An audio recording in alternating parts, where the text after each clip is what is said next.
There's something that has always made societies uneasy. A woman who wants. Not a woman who is wanted, that's everywhere, but a woman who wants, who desires. And she's the one who pursues or who hungers or who refuses to stay silent or satisfied with the script that she's been handed. Across history, that woman has been unsettling. Sometimes she's painted as a siren, perched on a jagged rock in the middle of a dark sea, and she's singing sailors to their deaths. And other times, she's a witch standing alone at the edge of a village. And then sometimes, she's the femme fatale in a smoky film noir. You know, the one with the red lipstick, and she's all wrapped up in this irresistible package of danger. And sometimes, she's just a woman in a small town who dared to say what happened to her.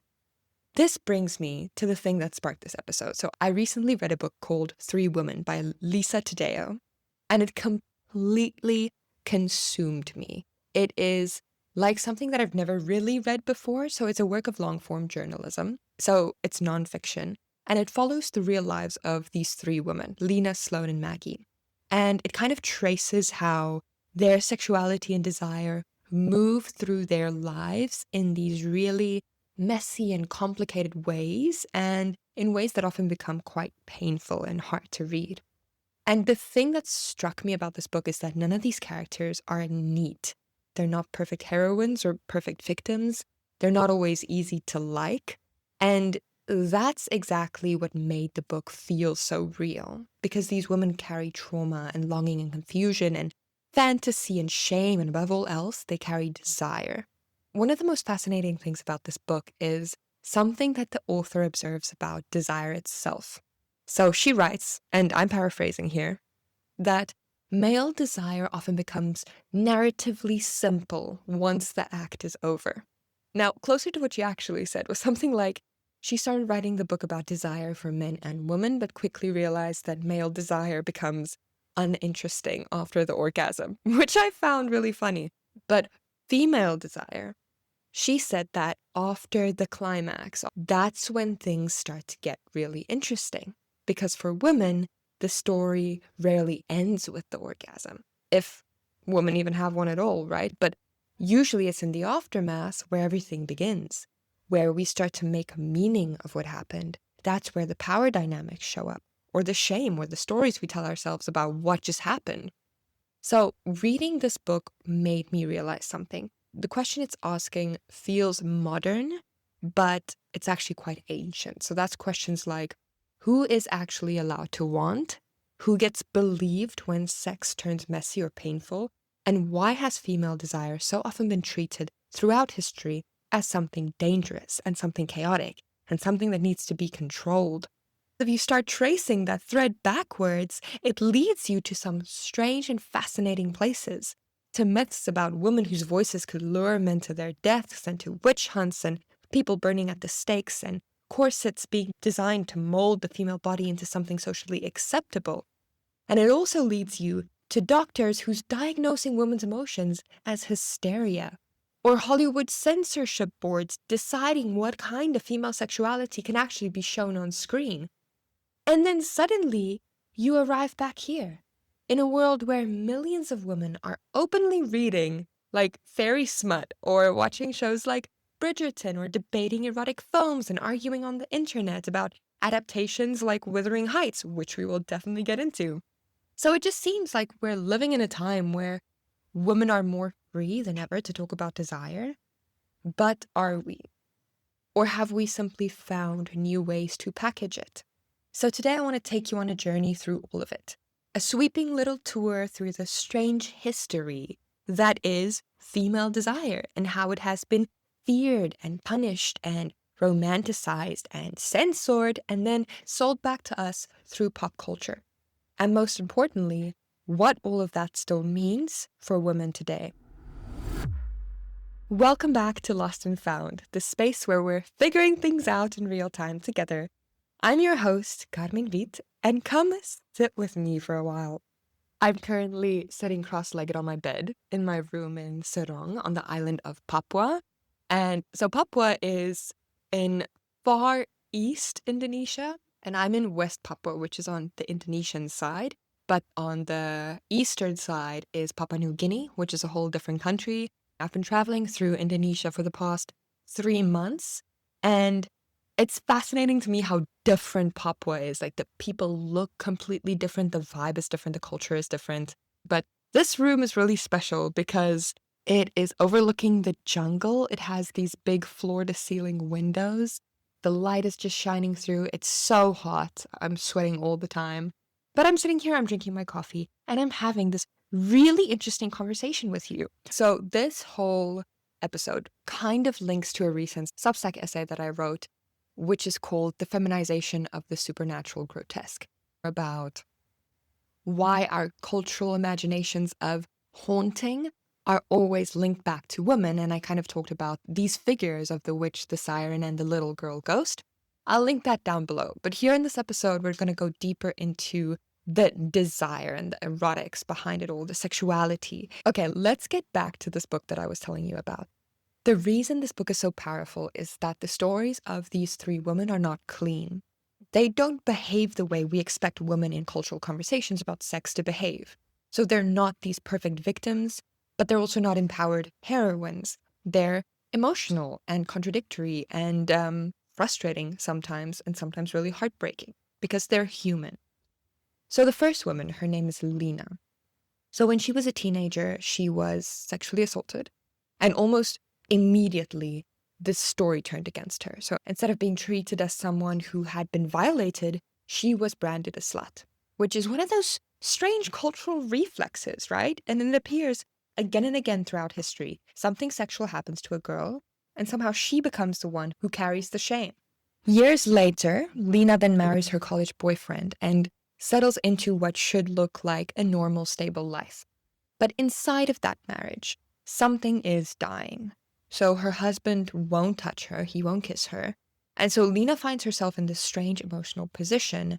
She has carried this label of a sexually promiscuous girl for years without ever really having experienced intimacy or desire in the first place. Eventually, she begins an affair with a boy. Well, he's a man now, and she knew him back in high school. Reading her story is really uncomfortable because at first it feels romantic. You can almost feel her relief. Finally, she's being desired, finally she's being seen. But slowly, as the story unfolds, you start to realize that Lena is projecting an enormous fantasy onto this man. The reader can see that he's not that impressive. He's emotionally immature and he's unreliable. And he's kind of a loser, if we're being honest. But Lena needs him to be the love of her life. She needs that story to be true. And that's what makes her section of the book really fascinating, but also painful. Her desire is not just sexual. It's about validation and the fact that she wants to be protected and chosen. And it's about finally rewriting a story that began with all of that humiliation. And then you have the second woman, Sloane. And on the surface, her life looks perfect. She's in a loving marriage. Her husband adores her openly and intensely, and he thinks she's the most beautiful woman in the world. But their relationship also contains a particular sexual dynamic. Her husband becomes obsessed with the idea of watching her sleep with other men. So they begin experimenting with things like swinging or threesomes, or simply him watching while she has sex with someone else. And again, this is where the book refuses to be neat, because the question hovering over these encounters is always the same. Whose desire is this actually? Sloane seems to participate mostly because she wants to please her husband, but eventually things get messy. At one point, another woman in their community discovers that Sloane slept with her husband, and suddenly Sloane becomes the villain of the whole story and of the whole town.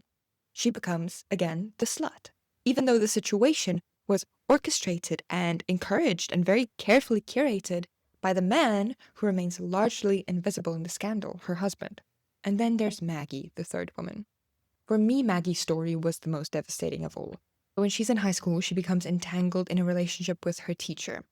And at the time, she really believes they are deeply in love. He convinces her that their connection is so special, that he will leave his wife, and that they will build this life together.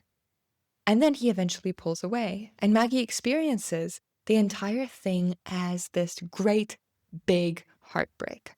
She doesn't experience it as abuse, not at first. And so for years, she spirals into depression, trying to recover from what she believes is the loss of the love of her life. But it's only later in her 20s that she begins to see the situation differently. And that's when she begins to realize that this wasn't some tragic romance, it was really manipulation and grooming. And then she takes him to court. And she has evidence, she has messages, she has a timeline, she even has letters. But in the end, the case completely collapses. And once again, Maggie becomes the girl that people talk about. She is the girl who supposedly seduced her teacher. She is the slut. She's the one who wanted attention, who wanted to ruin a man's life. And what's so striking when you read these three stories side by side is that they're wildly different situations. They're different women under different circumstances with different personalities. But one thing keeps repeating. At some point in each of their lives, each of these women is called the same word, slut. And perhaps even more interesting, they all carry their desire like something really shameful. Even when it's understandable and human, and even when their desire is simply the natural result of longing for intimacy or love or validation, it made me start to think about something bigger. Because if you zoom out from these three modern American women and start looking backwards throughout history, you begin to notice the same pattern. Female desire has always been complicated. Not because women themselves are inherently more complicated, but because societies have never quite known what to do with a woman who wants. Sometimes she becomes a temptress, or other times she's labeled a witch, or other times she becomes a patient. Sometimes she becomes a villain in someone else's story, but over and over again, female desire gets treated not just as a private feeling, but as something that is socially dangerous. If you travel far enough back into human storytelling, you start to encounter a very particular kind of woman. She lives on the edges of things, on rocky coastlines, and in forests and caves and places where the rules of ordinary society start to thin out. And one of the earliest examples of this is the siren. So in ancient Greek mythology, sirens were creatures whose voices were so beautiful and irresistible that sailors who heard them would steer their ships straight towards the sound of it. And then they would crash against the rocks and drown. And these stories are vivid. You know, the sea, a ship cutting through the dark waters, a song rising from somewhere in the distance. And the sailors know, they've been warned, that listening will destroy them, but they listen anyway. And the thing that's always fascinated me about this myth is that the sirens themselves don't actually do very much. They don't chase the sailors, they simply sing. And it's the men who steer the ship into the rocks. And yet in the story, the danger is not framed as male recklessness or lust. The danger is framed as female allure. The woman becomes the threat. You see a similar pattern appear again and again in early myths. There's Pandora, who opens the jar that releases suffering into the world. And Eve, don't even get me started on Eve, who eats the fruit and brings about the fall of humanity, supposedly. The story seems to have the same warning. When women reach for knowledge, when women reach for power or desire, something goes wrong.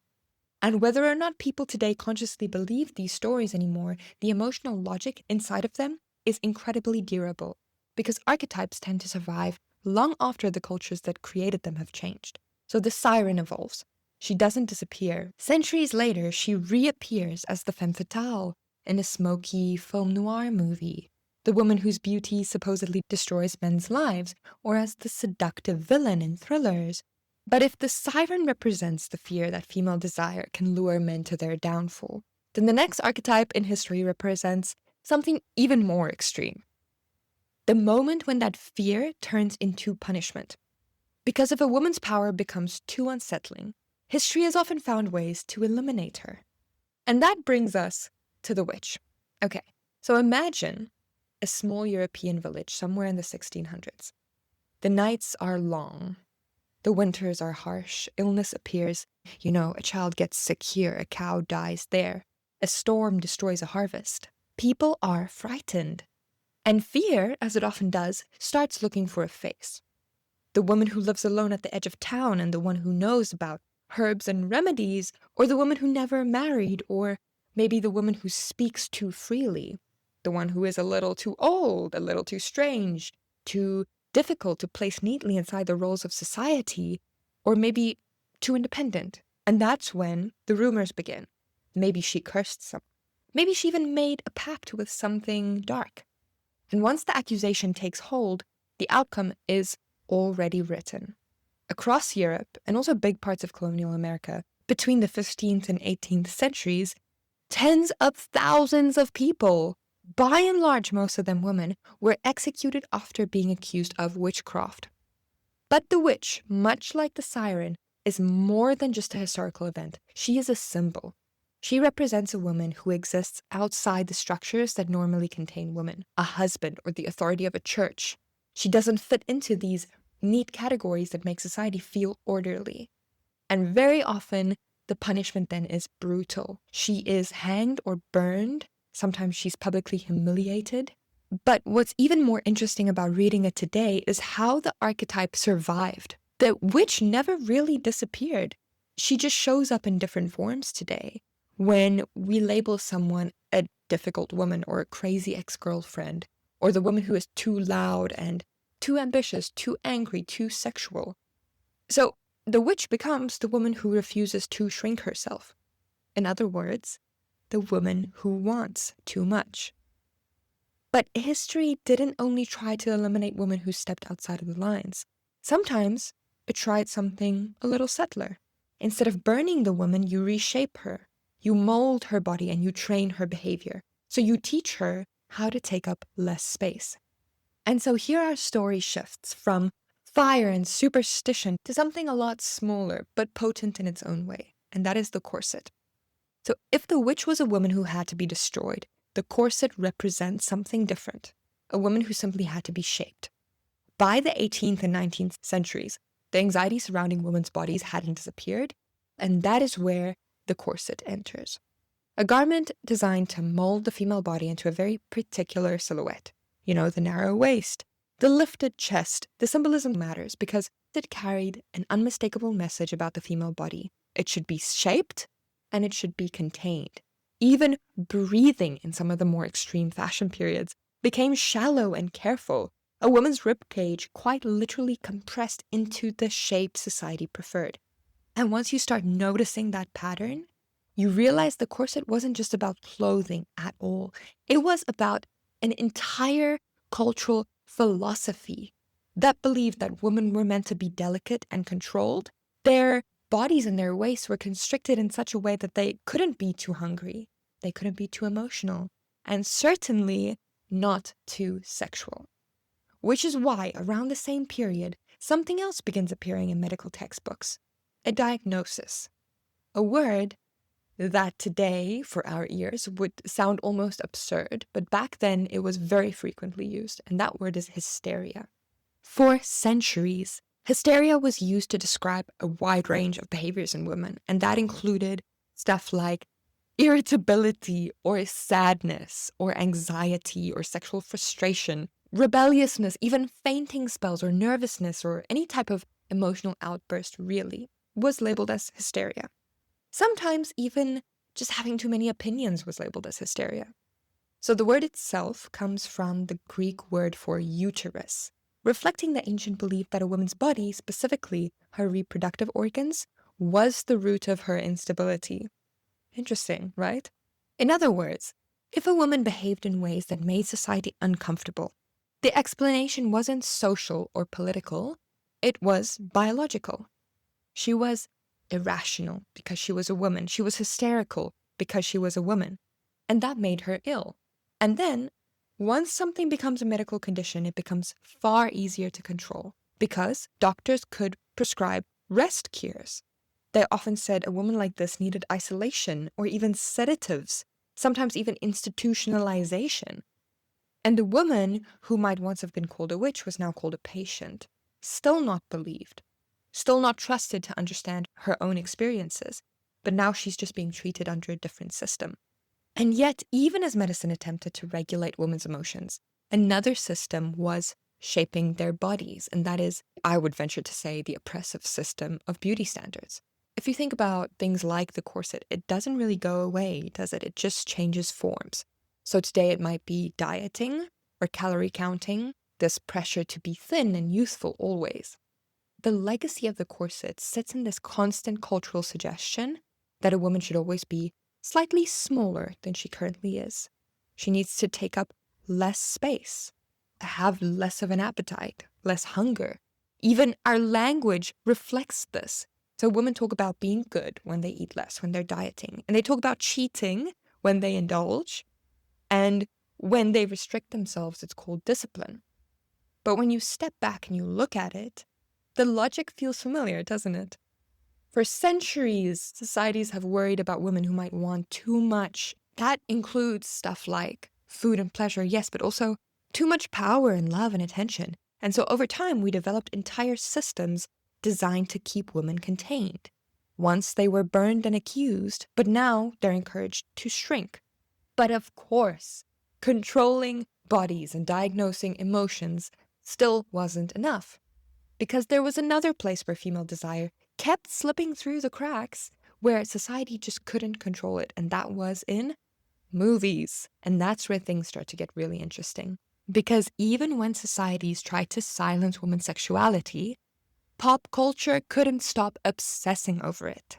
So if you look at the stories societies tell about women, something interesting happens. Even when female desire is treated as dangerous, it never disappears from the narrative. If anything, it becomes more irresistible because it slips into depictions of pop culture. One of the clearest examples of this appears in 20th century cinema with the figure of the femme fatale. So we briefly touched on her before, but I really want to get into it. So the femme fatale is glamorous. She's magnetic and intelligent. She's portrayed as this figure that men instantly fall for. And that's precisely the problem, because in these stories, the femme fatale rarely exists just as a person. She's always framed as a warning, and she's usually the one who dies in the end. So she exists as this warning that a woman whose beauty leads men to ruin will have to pay for that. So in the classic film noirs of the 1940s and 50s, she appears again and again. This seductive woman who lures men into crime and betrayal and eventually destruction. So if you watch these films closely and you read the symbolism, you can see the echo of something much older. She is the siren, the beautiful voice on the rocks, the woman whose allure supposedly leads men to their downfall, right? Okay, but here's the strange thing. Even while these stories warned audiences about the dangers of female sexuality, Hollywood couldn't stop showing it because that's what sells. Which is why, in 1934, the American film industry actually introduced something that they called the Hays Code. This is so funny to me. So the Hays Code was a strict set of censorship rules designed to regulate what could and could not appear on screen. So they weren't allowed to show stuff like adultery or promiscuity or things like that. All of that was forbidden. While male desire had always been visible in popular culture, female desire often appeared under very specific conditions. Okay, so it had to be beautiful. That's number one. Secondly, it had to be controlled. And thirdly, it had to be marketable. Which is why one of the biggest cultural moments of the past decade was the explosion of a novel that suddenly placed female desire and female fantasy right at the center of the mainstream conversation. And can you guess what that book was? 50 Shades of Grey. When the book was released, it became this global phenomenon. Millions of copies were sold. Women were reading it openly in cafes and in book clubs, which I think is so cool. And for many people, it felt like something new was happening here. Female sexual fantasy had suddenly become mainstream, and we were talking about it out loud. But the thing that has always disturbed me about 50 Shades of Grey is that the first mainstream cultural explosion of female erotic fantasy was built around a story where the central dynamic is still male power. Now, I know sexual fantasy is complicated. Desire rarely behaves in ways that neatly align with politics or ideology. Fantasies about surrender and intensity or power exchange have existed across cultures for centuries. But it is still interesting to ask, Why did this particular story become the breakout moment for female erotic literature? Why did a narrative about control and imbalance suddenly become the novel that millions of women felt comfortable exploring their fantasies through? And perhaps even more interesting than the book itself was the reaction to it. Because alongside the excitement came this huge wave of mockery. And the phrase that you could hear over and over in headlines and comment sections was, oh, I shudder to even say it, mommy porn. Suddenly, the fact that adult women were reading erotic fiction became a cultural punchline. It was something to laugh at. And it was kind of seen as a little bit embarrassing. Which is really fascinating to me when you consider that male sexuality has been openly represented and celebrated in art and literature and film and in societies in general for centuries. But when women publicly consumed erotic material, it was immediately framed as something a little bit ridiculous. And that tension has not disappeared. If anything, it has evolved. Because over the past few years, we've seen this massive explosion in genres built around female fantasy and desire, which is great. Because we now have entire communities online revolving around romance novels and fantasy series filled with women's desire. And then there are shows like Bridgerton, this beautiful, lavish drama period piece where it's all centered around longing and just this beautiful, slow unfolding of intimacy. And I think Bridgerton in particular is really good at navigating this emotional landscape of desire that is distinctly feminine. But I must admit, I think occasionally the show seems to blur the line between female desire and female desirability. Those two things are not the same. Female desire is about a woman wanting, and female desirability is about a woman being wanted. Now, to be fair, the show explores this beautifully in some storylines. For instance, this relationship between Violet Bridgerton and Marcus Anderson. Oh, it's beautiful. There's something really lovely about watching a woman, an older woman, rediscover attraction and companionship, long after the death of her husband, who she loved really deeply. That is really nice. It's adult, it's mutual. But in some of the younger storylines, I don't know, like Kate Sharma and Anthony Bridgerton, again, I loved that season. I loved their slow burn tension. But if you look closely at the dynamic, I think a lot of the story revolves around Anthony's obsession with her and his inability to stay away from her. So he has this overwhelming attraction, but there are moments where I wondered, is she expressing desire or is she responding to being intensely desired? And the same can be asked of Sophie Beek and Benedict Bridgerton. Does she even want him? Or is she just responding to being wanted? Which is, of course, very human. Validation is powerful, and being chosen can feel really intoxicating. But culturally, it is something we see everywhere. We have films and novels and series and stuff that frame something as female empowerment, as women who are embracing their sexuality or stepping into confidence. But what we're often actually watching is not women expressing desire. It's women enjoying the experience of being desired. And yeah, again, that's not the same thing, is it? Because desire moves outward, but desirability moves inward. And historically, women have been encouraged to cultivate one of those far more than the other.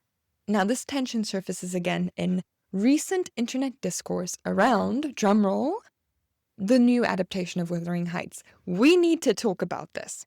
Okay, when director Emerald Fennell released her really lush, sensual interpretation of Emily Bronte's classic novel, the internet had a lot to say. Some viewers, including me, loved the wild, obsessive sensuality of the film. But a huge portion of the response online was really dismissive. People called it self-indulgent and melodramatic, and a huge portion of the response online was against the open sexuality in the film. Now, to be fair, some of the criticisms are really reasonable. Some people say that Margot Robbie and Jacob Elordi don't have the right chemistry. I don't agree with that, but if that's what you think, okay, that's valid. Other people feel that the film takes too many liberties with the book, And that might also be fair, although I don't care about stuff like that. I think an adaptation is exactly that. An adaptation, you do with it and you interpret it in the way that you want to as the new director. Fennell's version definitely pushes the story in a different direction. And I mean, adaptations always walk that line between honoring the original text and reinterpreting it for a new audience. But then there are some criticisms that I find revealing. So one of the most common ones was that Margot Robbie is too old to play Catherine, which is interesting because suddenly we're right back in the territory we've been talking about throughout this entire episode. Are women who are no longer at the absolute peak of cultural desirability not allowed to portray desire? Not allowed to be leading women? Are women who are slightly older suddenly disqualified from stories about passion and obsession? It's a strange line to draw. But the thing that really upset me about the criticisms of this film was, again, that line appearing where people called it wine mom porn. Wine mom porn. Honestly, I felt offended. And I just find that really interesting because Wuthering Heights has always been a story about obsessive desire. Catherine and Heathcliff are chaotic, destructive figures. Their love is not polite or restrained, it is consuming. So when the film leans into that sensual obsessive energy, it's arguably amplifying something that has always been there. And yet the backlash was immediate, which is even more interesting when you compare it to Saltburn. So Saltburn was also made by Emerald Fennell, and it also deals with like an excessive, erotic, deeply obsessed relationship. But that story centered on male desire and male obsession and male envy and male hunger. And audiences loved it. They loved it, especially for those qualities. It was seen as provocative and edgy and bold, which it was. I loved it. It definitely deserves the attention it got.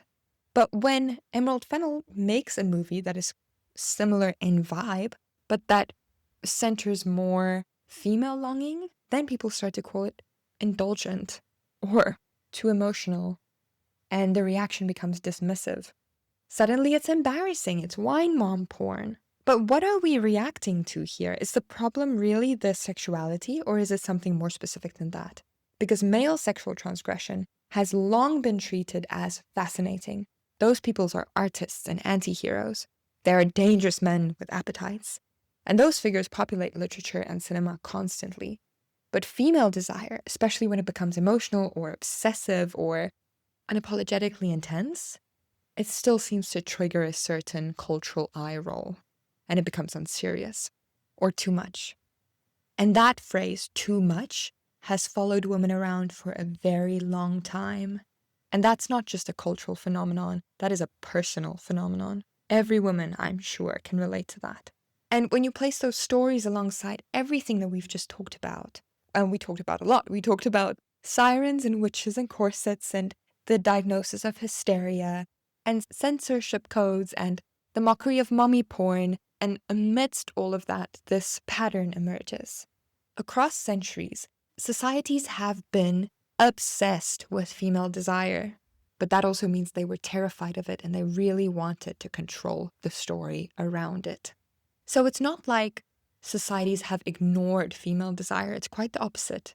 They've built myths around it and moral codes, and industries are propped up on female sexuality. It has been feared and romanticized, pathologized, censored, aestheticized, and commodified. But very rarely has female desire just been allowed to be, to exist. That leaves me with a question of what happens when women stop simply being wanted and start wanting? And maybe that's why the stories in Three Women are so confronting, because they aren't based on these archetypes that we've been talking about. They're just three women navigating the complicated, messy reality of wanting things. And sometimes that means wanting the wrong person or wanting to rewrite a painful story in a way that maybe is in itself not perfect. Sometimes it means wanting love so badly that they convince themselves something unhealthy is actually meaningful. That kind of desire is much harder to categorize. It's not empowering, but it's not villainous either. It's just human. And that's the part I think that has always made societies uncomfortable. Because a woman who desires is unpredictable. She might choose differently than expected. She might choose badly, or she might leave, or she might pursue. She might even refuse the roles that have been carefully written for her. And historically, that unpredictability has often been treated as dangerous. It becomes something that needs to be controlled or punished or ridiculed. Underneath all of these responses lies the same uneasy question: what happens when women are not just the objects of desire, but the subjects of it? What happens when women stop simply being wanted and start wanting? Because desire chooses and disrupts. It's active. And perhaps that's why, even today, the idea of women openly wanting things can still provoke such strong reactions. She is the one labeled the slut or the difficult woman or the wine mom. Different centuries, different words, but often the same discomfort. Okay, so why does any of this matter? What can you take away from all of this? My hope is that it made you think about your own life for a moment. Because most of us, women especially, have grown up in a world that spends a lot of time teaching us how to be desirable and how to look attractive and be liked and make ourselves more appealing. We get taught how to be chosen. And those things aren't necessarily bad. Being admired can feel great, but those experiences are different from something much more fundamental, which is knowing what you want and what excites you and what makes you feel alive, and then choosing that, allowing yourself to move towards those things without filtering them through the question of how will this look and how will I be judged. So yeah, right now, female desire is becoming more visible in books and in movies and in our culture. But I think that shift is also happening in our individual lives. Women are starting to pay attention to their own instincts rather than the scripts that we've inherited. And that makes for the most radical thing of all. Because when women begin to trust their own desires, even though it is messy or complicated, something changes. They stop living primarily as the object of someone else's longing, and they start becoming the author of their own. That makes the world really nervous, but that doesn't make you selfish. You need to hear that. Wanting and pursuing what you want for your own life does not make you selfish or bad. Will you probably still go through your own version of a witch hunt if you decide to live deliciously for yourself, making choices according to your own desires? Yeah, you probably will. People will judge you and they will roll their eyes and they will try to misunderstand you as best as they could. But the more women who do it, the more we normalize joyful, fulfilled women who make choices based on what excites them. Maybe that's the point. I'm Carmen Vit, and thank you for spending this time with me. If this episode resonated with you, please feel free to share it with someone who might enjoy it too. And if you'd like to support the show, consider leaving a rating or a review wherever you listen. It really helps more people find these conversations. Until next time, don't forget to get a little bit lost. That's where the magic finds you.